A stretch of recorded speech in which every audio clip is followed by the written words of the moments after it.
Welcome back, everybody, to the channel. Today is Tuesday, July 14th. We are just 112 days away now until the elections in November.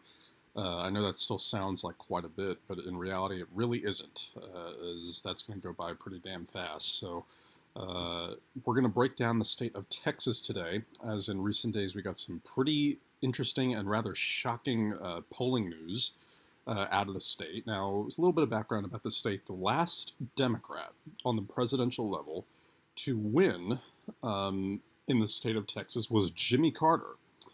So it's been quite a long time. It's been decades since the Democratic Party was able to have rather any success at all in the Lone Star State. But throughout the last 10 years, the state has narrowed up little by little. Barack Obama was able to get 44% of the vote in 2012 against Mitt Romney, which is again a respectable number. While losing by 12 points is not that exciting for the Democrats, the reality is 44% of the vote in what is generally characterized as a very, very solid Republican state would suggest that the state is not all that strong for the Republican Party, and in fact, the Texas Democratic Party has grown into one of the strongest and largest in the entire country. So let's get into some results here. This was obviously one of the most high-profile Senate races that you're seeing on your screen right now. This was the 2018 midterm Senate race between Ted Cruz, the incumbent, and Beto O'Rourke, the congressman from over here in the El Paso area over here in West Texas. And as you can see, Beto O'Rourke predictably took 3 times the vote share that Ted Cruz received. Ted Cruz was able to squeak this one out. He just cleared the 50% mark at 50.9, whereas Beto O'Rourke captured 48.3% of the vote. Ted Cruz winning by about just under 215,000 votes. So what was very interesting about this race was that if you compare this to the governorship, in which Greg Abbott was able to win much more comfortably by almost 14 points over Lupe Valdez, you can see right off the bat that some of these counties that went for Beto O'Rourke shifted from right to left in terms of from the governorship to the Senate race, and vice versa from the Senate race to the governorship race. So first, let's talk about the governorship race here. As you can see, we just broke down the share up there in the El Paso area, where O'Rourke took 74% here. Lupe Valdez took 67%. Still a very, very big margin, but when you're the underdog, it's going to have to be much bigger than that. And then also up here in the Dallas-Fort Worth area, one of the most liberal areas of the entire country, Beto O'Rourke was able to capture 66.1% of the vote and also win in Tarrant County, about 40 minutes outside of Dallas, where he just barely squeaked that out, where he won by 0.7% and about 4,000 votes. Whereas down here, Greg Abbott was able to win by over 10%. So what's very obvious is that in the suburbs of the major cities in Texas, you see these 2 surrounding counties in Austin, whereas only one went for Lupe Valdez, just outside of Travis County, where the city of Austin is. The reality is many more of these suburban counties that generally are growing in favor of the Democratic Party went for Beto O'Rourke as opposed to Lupe Valdez. Now, why would that be?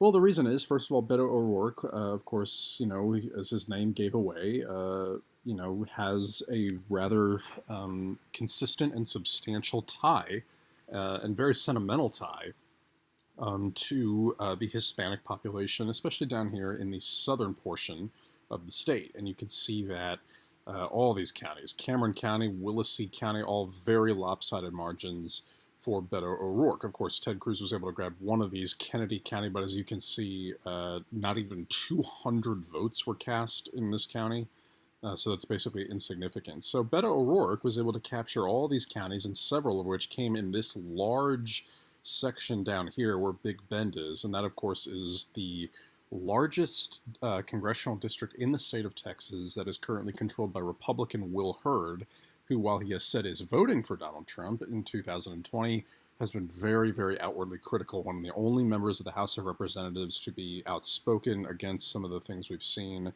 come out of the White House. But down here, as you can see, a little bit more red kind of filters through here, and some of the margins are a little lighter. In Willacy County that we mentioned earlier, 53.4% to 45.7%. Over here in Kennedy County, there were less votes, obviously, in what is such a small vote share, but less votes cast for the Democrat. And as we mentioned, Harris County here, one of the largest counties in the entire country, and of course, home to Houston, Lupe Valdez did not even come close to performing up to the kind of numbers that she needed to in order to really threaten Greg Abbott for the governorship. So why am I going through this? The reality is it's worth discussing whether or not Joe Biden actually really has a chance to win the state of Texas, because there have been a number of very, very interesting and close polls over recent months that have shown Joe Biden being pretty competitive in the state of Texas. And then just the other day, I believe this is 2 days ago now, we can pull up the information here, the dam broke, so to speak, in the Lone Star State for the Democrats and the Republicans, of course, which is to say that Joe Biden finally jumped out ahead and was able to capture a poll by 5 points that was conducted by the University of Texas at Tyler. He won that 48% to 43%. Another poll was conducted by YouGov that had a slightly larger sample size that had Donald Trump defeating Joe Biden by 1 percentage point. Now, 538 has kind of gone back and forth a little bit. Yesterday and 2 days before that, or 1 day before that on the 12th, they had Biden leading actually by 0.1%. Now 538 has Trump leading by 0.1%.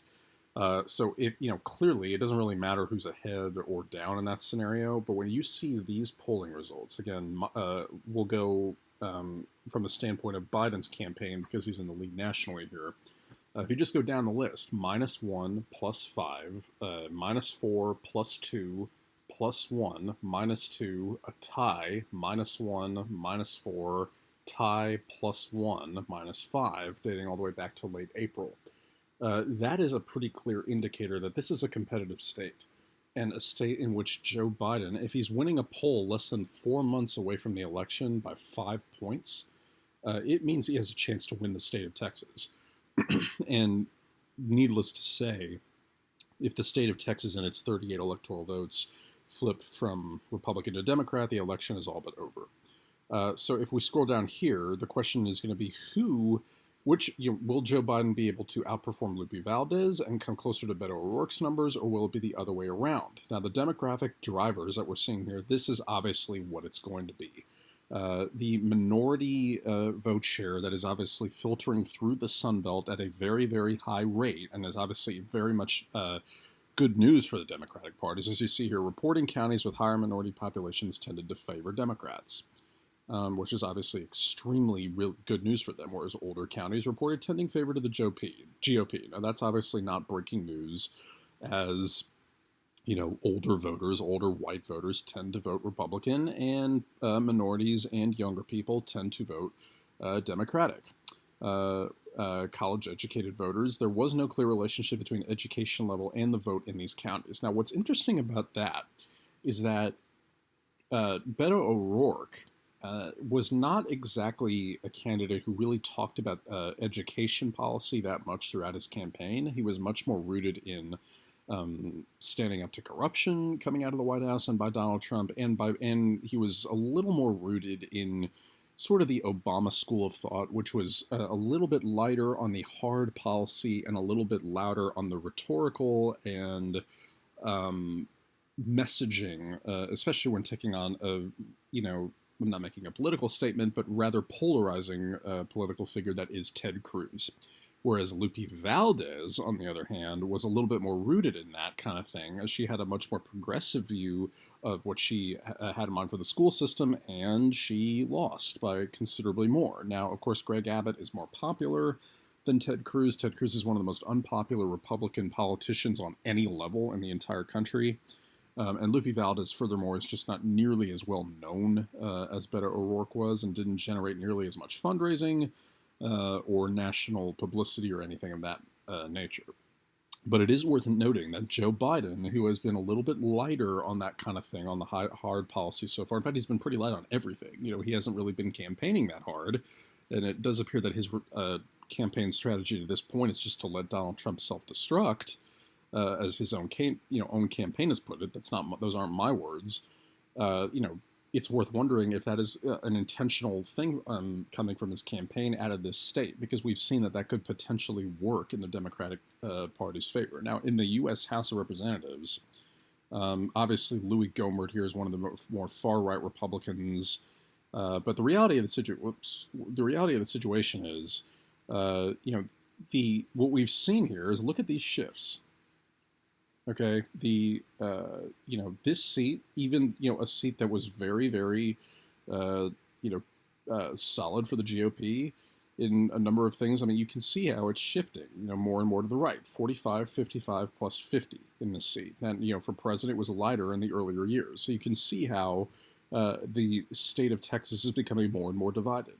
Now, while that may seem like good news for both parties in one sense, the reality is, for the Democratic Party, that might be better news than anything else, because in the state of Texas, there aren't that many registered independent voters. It's much more divided straight down along party lines. It's not like Iowa or New Hampshire or states like that are a little more rooted in, it's kind of on a knife's edge, where you're actually going to have independent voters that can really swing those states from one party to the other. Whereas for the Democratic Party, as I mentioned earlier, the Sun Belt is becoming much, much more Hispanic and much more populated by minorities, which is obviously very good news for them. So which type of result are we going to get? Are we going to get this, which is a much bigger margin of victory from Greg Abbott, or this, which is a very close election? I mean, 50.9 to 48.3. And so far, what we're seeing is the Democrats are, hanging in there. They are, Joe Biden is making this a very competitive state. And so far, right now in the U.S. election, there are basically 7 states that you can characterize as primary swing states. Those states are Arizona, Michigan, Wisconsin, Pennsylvania, North Carolina, Ohio, and Florida. And then I sort of characterize another 3 states as sort of secondary swing states that could still go to either party, but are kind of still tilting to the right a little bit. Those are the states of Texas, Iowa, and Georgia. Now, I used to have Georgia ranked number 1.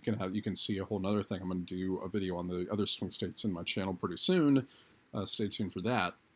But I used to have Georgia as the likeliest state to flip, followed by Iowa, and followed by 3rd Texas, which in turn means that Texas was the 10th likeliest state to go from Republican to Democrat that Donald Trump won in 2016. But now, upon recent polling results combined with a recent poll that had Donald Trump up by 3 in Iowa, and the poll that had Joe Biden up by 5 points and briefly giving him an actual overall lead in the state, which is just amazing to think about, given how solidly red this state has been for many, many years.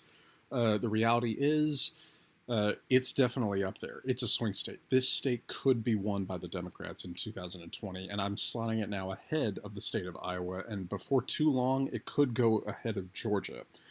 Because Georgia, as we know, again, not making a political statement, but it does have a reputation for being very, it's just a fact, no other way around it, for being pretty overt and unapologetic about voter suppression methods, and they're also notorious for not always having their act together on election day, just with tabulation errors and long lines at polling places and malfunctioning machines.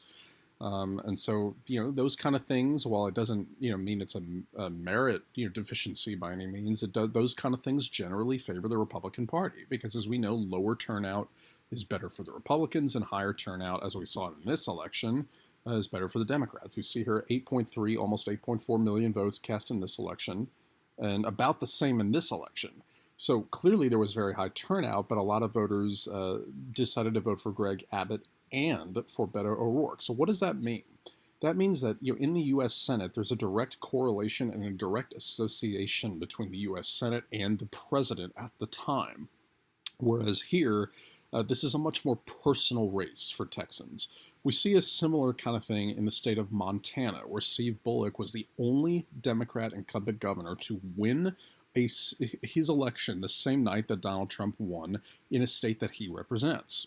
Steve Bullock won his re-election as Democratic governor from a thoroughly Republican state the same night that Donald Trump won by over 20 points.